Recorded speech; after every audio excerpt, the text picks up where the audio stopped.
So, Noam Chomsky. For those of us who spend a lot of time online, I'm sure Noam Chomsky needs no introduction, but just because you never know who's watching, I'm going to try and give a very brief recap of who Noam Chomsky is. So, Noam Chomsky was a famous linguist. He first achieved great fame in the linguistics field in the 1950s for his work on transformative grammar, which he later reworked into a theory of universal grammar. But after having become a very prominent linguist, he became prominent in the 1960s for his critique of U.S. foreign policy in the Vietnam War.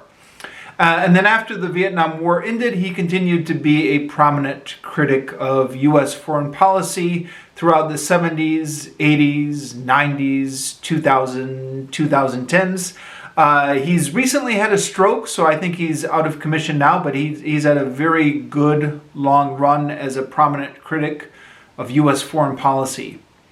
I have actually talked about him a number of times on this channel before, not recently, I believe, not within the past year, but over the years. And I'll link to a playlist in the description down below in which I have reviewed any number of books or documentaries about Noam Chomsky.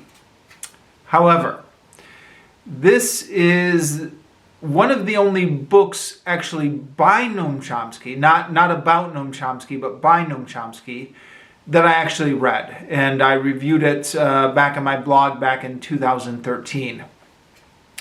Now, I spent most of my 20s and 30s being obsessed with Noam Chomsky. I was first introduced to Noam Chomsky in college. I was doing a research paper on the Nicaraguan Civil War in the 1980s, and I had a professor say to me, if you really want to understand U.S. policy and the media around it, you've got to read Noam Chomsky. So that was my first introduction to Noam Chomsky as a young college student, and since then I have absorbed a lot of Noam Chomsky, and especially with the rise of the internet and YouTube. Noam Chomsky's lectures are very easy to track down on YouTube and listen to them. Noam Chomsky became a prominent speaker all the way back in the 1960s. And in the days before YouTube, audio tapes or records of his speeches were passed around in activist circles. But now with YouTube, it's all available. And there are years of Noam Chomsky audio that you can listen to, and I have listened to tons of it. I don't know how many hours of the Noam Chomsky audio over the years. Used to be whenever I was on the internet, I would just go to YouTube, find a Noam Chomsky video to put on in the background. So with all of that interest or obsession with Noam Chomsky, I guess I have to ask myself the question, why have I read so few books by Noam Chomsky? I mean, I've started a number of them, but very seldom work my way to the end of it. And I think I've developed 3 reasons why I've read so few books by Noam Chomsky. One is that I'm just a bad reader. So there are any number of things I'm interested in, I've been interested in for years, that I've watched YouTube videos on, I've listened to audio lectures, but I just can't bring myself to work through a book on it. Another reason is that reading Noam Chomsky is a very predictable experience. So that it's not predictable in the sense that Noam Chomsky is going to show you all these facts that you've never heard before because they've been left out of the mainstream media. But the thrust of the facts, the thesis, is going to be always the same. The United States has been committing all these atrocities around the world and then lying about it. The United States has been saying, we're the good guys, we're the protectors of freedom and democracy, when in fact they've been doing the exact opposite around the world and then covering this up. So once you've read a little bit of Noam Chomsky, this theme is all throughout his writing. So there's no surprise twist at the end. You know, if you've read to page 20 and you get the general idea that the U.S. is doing bad things around the world, you might not feel the need to read to page 40 or to page 60 because you know exactly what's going to be coming in those following pages. So it's different than a writer like Hitchens or Orwell or something like that, where you're following them down this train of thought and you never quite know which way they're going to land on a certain issue or which way they're going to zig or zag. Chomsky, you pretty much know. But then another reason I think I find it hard to get through books by Noam Chomsky is the reading experience is just exhausting. So you're reading the book and you're reading about all the terrible things that the U.S. has been doing around the world. And you're just getting so angry reading it. And first of all, you're angry because it happened. And second of all, you're angry because nobody ever told you this before. And you think, why hasn't this been reported all over the news? Why hasn't this been in the front page of the newspapers? Why has this been hidden? You know, why am I just finding out about this now? Why didn't my teachers tell me about this in school? Why did nobody tell me about this stuff before? And you just get so worked up about it. And then, of course, having learned these facts, you're like, I got to tell everybody. I got to go out and tell everybody I know about these horrible things that the U.S. has been doing that they should know about, that nobody knows about because nobody else has been talking about it. And, you know, I just can't sit down and relax in the evenings reading a book like that. I'll get about 15 pages through and then I'll just get so riled up I need to go take a walk or something like that. So those are my excuses for not having read a lot of books by Noam Chomsky. I have read several articles by him on the internet. And again, there was a period, I guess when I was in my early 30s especially, when I just used to waste a lot of time on websites like, Chomsky.info, just kind of browsing through all the articles he's written all over the years. But, you know, browsing on the internet screen is a little bit different of an experience than relaxing with a book in the evening. And, you know, like a lot of the stuff I read on the internet, I kind of skim a little bit and I'm not sure how well I take it in. Okay, so all of that is a long introduction to this book, which is At War with Asia. This was first published in 1970. It's not Chomsky's first political book. Previously, he had published The Responsibility of Intellectuals and American Power in the New Mandarins or something like that. I don't have the exact title in front of me. And Wikipedia lists a few other minor books that were published before this, but this was one of his first major political books, all about the Vietnam War and the larger Indochina conflict, because it also covers Cambodia and Laos. The book is actually not original material. It is made up of articles that were previously published in other places. So his articles on Laos and Cambodia and North Vietnam looks like they've been previously published in the New York Review of Books, and they are currently available, among other places, at chomsky.info. And I'll try and remember to link to that in the description down below if you want to read them yourself. I think they appear in slightly different form in the book. Comparing the web version to the book version, I think the book expands on these articles a little bit, but the same general thing. And then there were two other chapters in the book, which were called, what were they? After Pinkville, and what was the other one? After Pinkville, and I think one of them was on war crimes. Indochina and the American Crisis. And these apparently were both published in something called Bertrand Russell, War Crimes Tribunal on Vietnam. Now, I did a little bit of a Google search on this. I have a little bit of a hard time finding out what this is. Bertrand Russell famously lent his name to a war crimes tribunal on Vietnam in the late 60s. But Noam Chomsky, according to Wikipedia, did not participate in that. He was invited but did not participate. So maybe there was a book that got released that Chomsky gave a couple articles to. But at any rate, these articles as well are also available on chomsky.info website. But they are also contained in this book, At War with Asia. Now, the reason I read this book is because I picked it up when I was living in Cambodia. When I was living in Cambodia, and I read this book in 2013, I'm not sure if this is still true, but this book was very prominent in Cambodia. You could find it at many of the bookstores.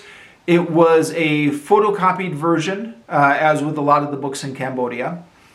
But there were a few books in Cambodia which seemed to be popping up in a lot of the English bookstores. I guess somebody decided that these were popular with foreigners, and At War with Asia was one of them. And I figured, well, here I am, living now in Cambodia, and then later Vietnam. I moved to Vietnam after Cambodia.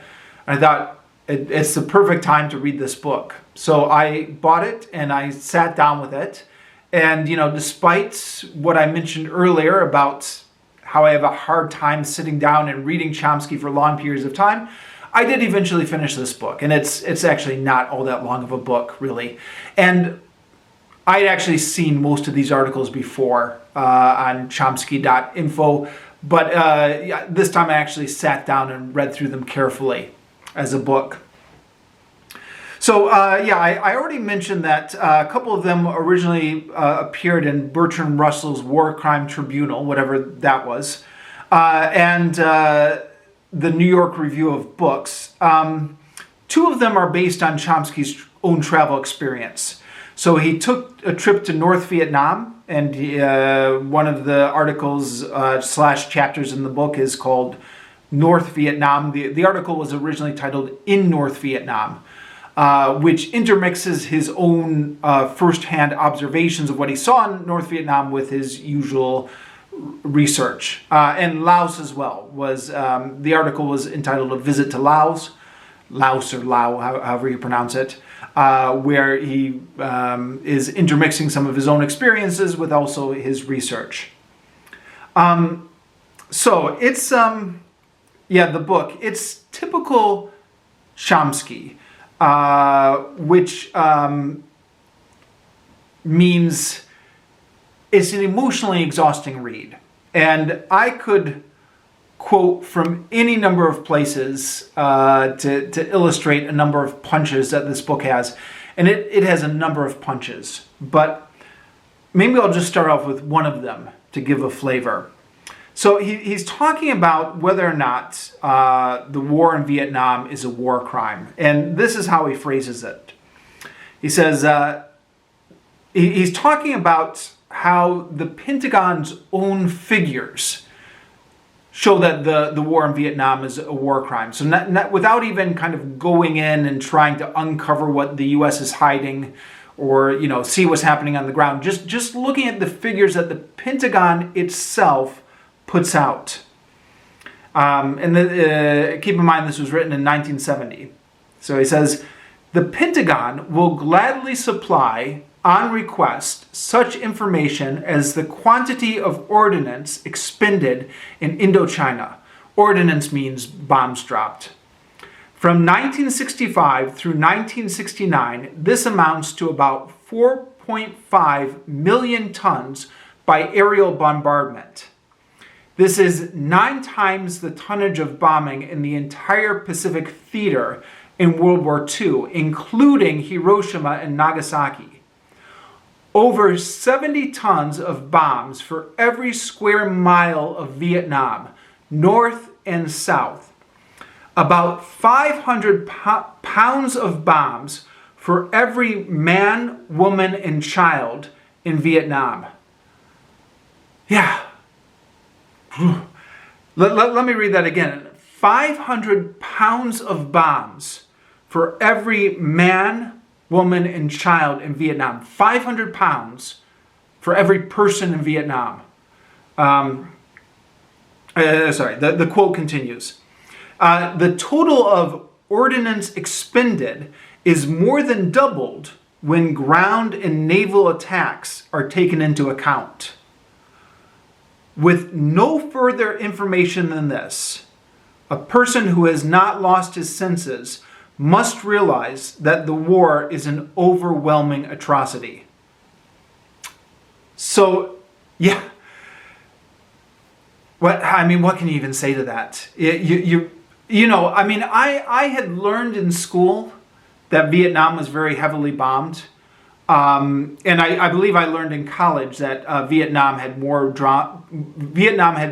bombs dropped on it than all the bombs that were dropped by all sides in all of World War II. So I had already known that, but 500 pounds of bombs for every man, woman, and child in Vietnam. I mean that is really shocking. And you think to yourself, why isn't this better known?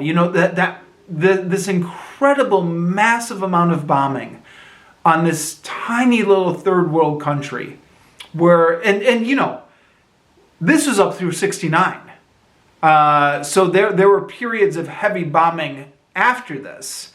So this isn't even this is just the amount of bombs that have been dropped up to 1969.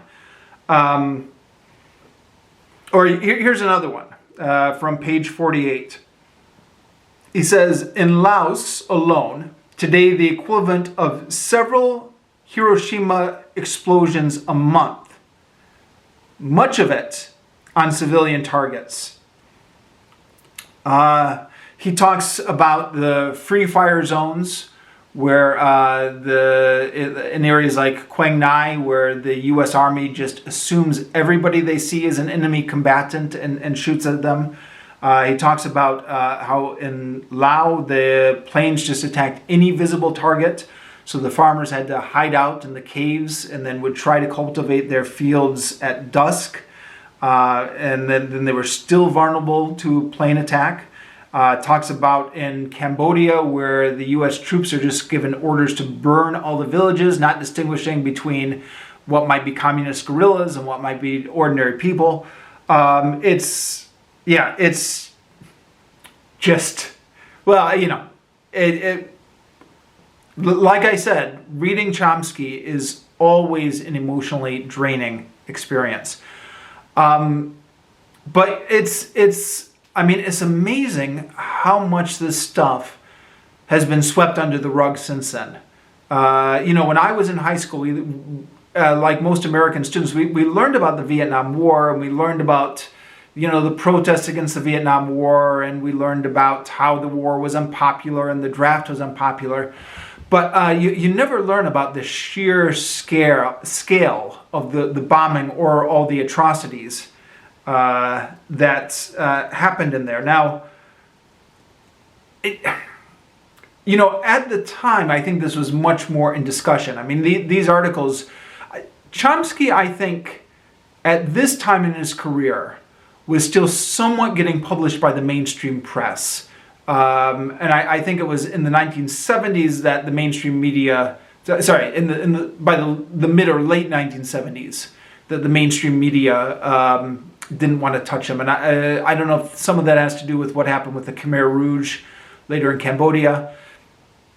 Somebody who knows more about this than me maybe can correct me in the comments. But these articles were appearing in the New York Review of Books. They were in the public discussion, but it's just amazing how much of that we've forgotten since then. The other thing about this book, when you listen to Chomsky speak, you're getting frustrated by all the things he tells you, but there's something cathartic about listening to the voice or listening to the reaction of the crowd. When you're just reading it in a book and you're alone in the room, the dispassionate tone in which it's recalled can almost drive you crazy.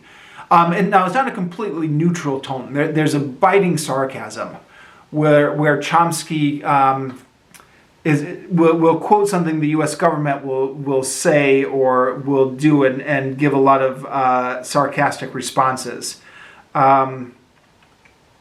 Let me see if I can find a good example of the sarcasm here. So he's talking about the defoliants that were used all over Vietnam, and they were found to cause cancer and birth defects. I guess this already must have been coming out by 1969, 1970. And the U.S. government had been using it on Vietnam since 1961. And Chomsky writes, "Of course, it may be argued that the American government did not know in 1969 that these agents were so dangerous. That is true. It was merely an experiment. Virtually nothing was known about what the effects might be. Perhaps there will be no ill effects, or perhaps, at the other extreme, Vietnam would become unfit for human life, or a race of mutants and mental retardates would be created. How could we know without trying?" There are sections of this book where he will quote extensively from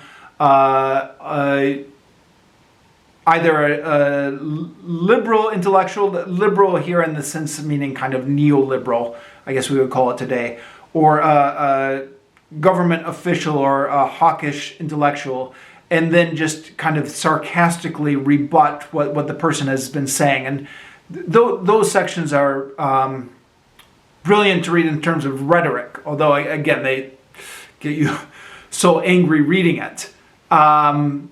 But yeah, aside from some of that biting sarcasm, it really is a very dispassionate tone, which makes the atrocities that he's committing kind of all the more frustrating when you're reading it in that tone. It is interesting to note, reading this, how much of the articles or the chapters in this book are Chomsky just quoting other people for extended periods. And I mentioned before, I had read some of this before when I was reading the articles off of Chomsky.info. And I had remembered some of the more surprising or shocking things that have been in those articles. But I remembered them as things that Chomsky himself was directly saying. And then when I reread these in the book At War with Asia, it was interesting to see, okay, this isn't actually Chomsky at all. This is an extended quotation from somebody else that Chomsky is using. And it makes sense, really, when you think about it, because Chomsky himself was an intellectual. You know, he was teaching classes at MIT. He was not in the rice fields of Vietnam himself, although, like I said, a couple chapters are based on his own personal experience touring them. But those tours were the exception. So he was relying on reportage by reporters who were actually there and reported all the atrocities that they were seeing.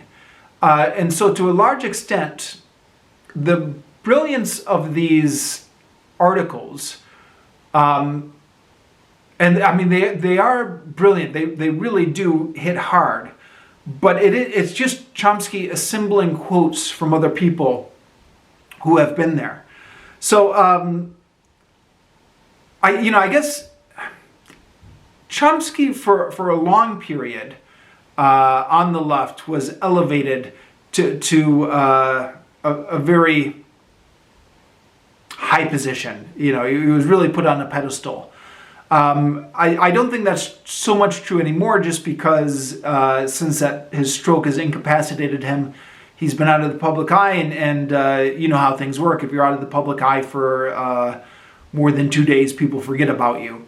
And certainly the younger generation that's coming up and is watching TikTok videos as their main source of news information probably has never heard of Chomsky. But for a long time, he was elevated onto this pedestal. And it is worth remembering that as powerful as his writings were, he was just taking what other people had already written and just pulling quotes from them. So it's a reminder that this is always a team effort. It's not just Chomsky's the super genius up here and the rest of us are all down here. It's everyone's kind of going out, finding out what's happening, reporting on what's happening, publishing what they're seeing, and that enables somebody like Chomsky to put together his articles. So that's something that struck me when I was going through and reading this book, is how much of what I thought was actually Chomsky's voice directly was just him doing extended quotations from other people. And yeah, a good reminder that that's how these kind of books get written.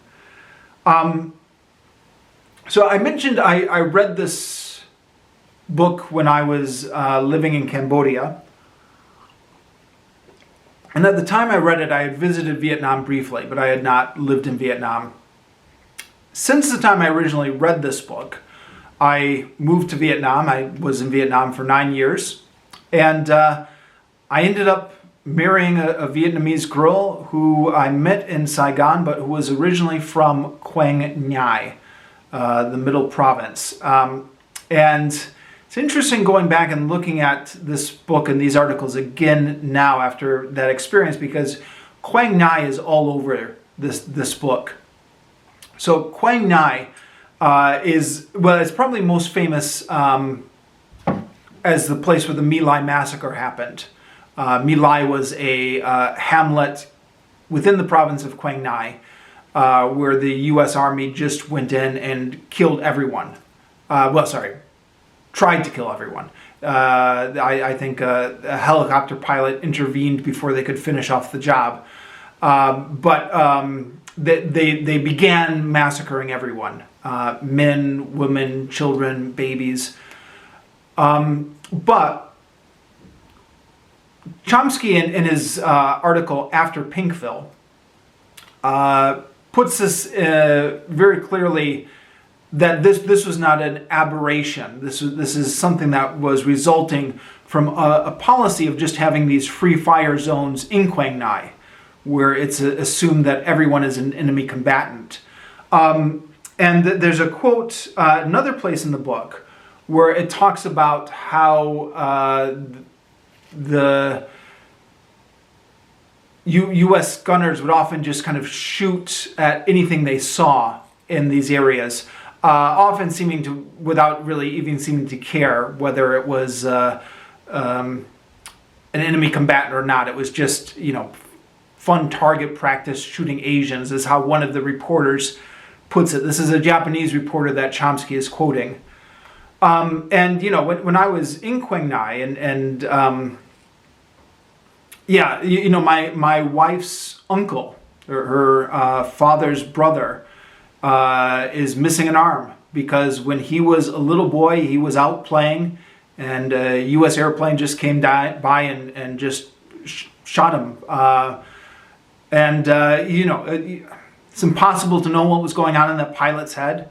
Maybe he couldn't see. Maybe he didn't realize it was a little boy. Maybe he did realize it was a little boy. But yeah, his arm got shot off at that. So,